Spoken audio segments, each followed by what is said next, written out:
اصحاب الفیل، جب رب نے اپنے گھر کی خود حفاظت کی۔ مکہ مکرمہ کی سرزمین، جہاں تاریخ کے سب سے روشن اور بابرکت واقعات رونما ہوئے، ایک ایسا واقعہ بھی اپنے اندر سمیٹے ہوئے ہے جو اللہ کی قدرت اور کعبہ کی حرمت کا جیتا جاگتا ثبوت ہے۔ یہ واقعہ حضور اکرم صلی اللہ علیہ وسلم کی ولادت سے کچھ عرصہ قبل پیش آیا، جسے عام الفیل، ہاتھیوں کا سال کہا جاتا ہے۔ یمن کا حکمران ابراہہ اشرم، جو حبشی النسل تھا، نے صنعاء میں ایک عظیم عبادت گاہ کلیس تعمیر کی۔ اس کا مقصد یہ تھا کہ لوگ خانہ کعبہ کو چھوڑ کر اس کی تعمیر کردہ عمارت میں عبادت کریں، لیکن اہل عرب نے اس سازش کو قبول نہ کیا۔ روایتوں کے مطابق کچھ عرب نوجوانوں نے کلیس میں جا کر بے ادبی کی، جس سے ابراہہ کے دل میں انتقام کی آگ بھڑک اٹھی۔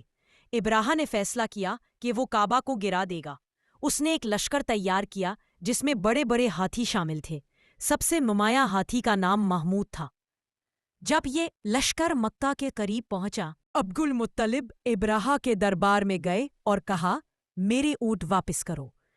ابراہہ نے تعجب سے کہا، میں تمہارے رب کے گھر کو گرانے آیا ہوں اور تمہیں اپنے اونٹوں کی فکر ہے؟ عبد المطلب نے جواب دیا، میں اونٹوں کا مالک ہوں، ان کی حفاظت میرا کام ہے۔ اس گھر کا ایک رب ہے جو اس کی حفاظت خود کرے گا۔ یہ الفاظ تاریخ کا حصہ بن گئے۔ پھر جب ابراہہ کا لشکر کعبہ کی سمت بڑھنے لگا تو ہاتھی آگے بڑھنے سے رک گیا۔ وہ جتنا زور لگاتے وہ مکے کی طرف نہ بڑھتا۔ تب اللہ کا عذاب نازل ہوا۔ قرآن مجید میں ارشاد ہوتا ہے، ترجمہ: کیا تم نے نہیں دیکھا کہ تمہارے رب نے ہاتھی والوں کے ساتھ کیا کیا؟ کیا اس نے ان کی چال کو ناکام نہیں کیا اور ان پر پرندوں کے جھنڈ بھیجے جو ان پر پتھریلی مٹی کے کنکر برسا رہے تھے؟ پھر انہیں ایسے کر دیا جیسے کھایا ہوا بھوسا۔ آسمان سے ابابیل نامی چھوٹے پرندوں کے جھنڈ آئے۔ ان کی چونچوں اور پنجوں میں کنکریاں تھیں جو جب ابراہہ کی فوج پر پڑتی تو ان کے جسم چھلنی ہو جاتے۔ کچھ مکے کی حدود سے پہلے ہی ہلاک ہو گئے، باقی یمن کی طرف بھاگے مگر راستے میں مر گئے۔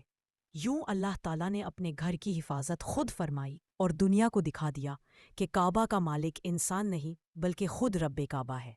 یہی وہ سال تھا جس میں نبی آخر الزمان دنیا میں تشریف لائے۔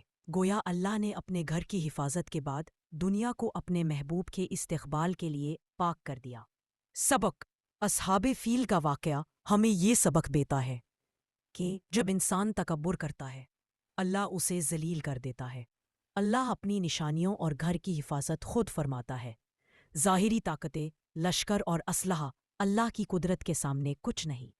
یہ واقعہ آج بھی ہمیں یاد دلاتا ہے کہ اگر نیت خالص ہو اور ایمان پختہ تو اللہ اپنی مدد ایسے انداز میں ظاہر کرتا ہے جو انسانی فہم سے بالاتر ہے۔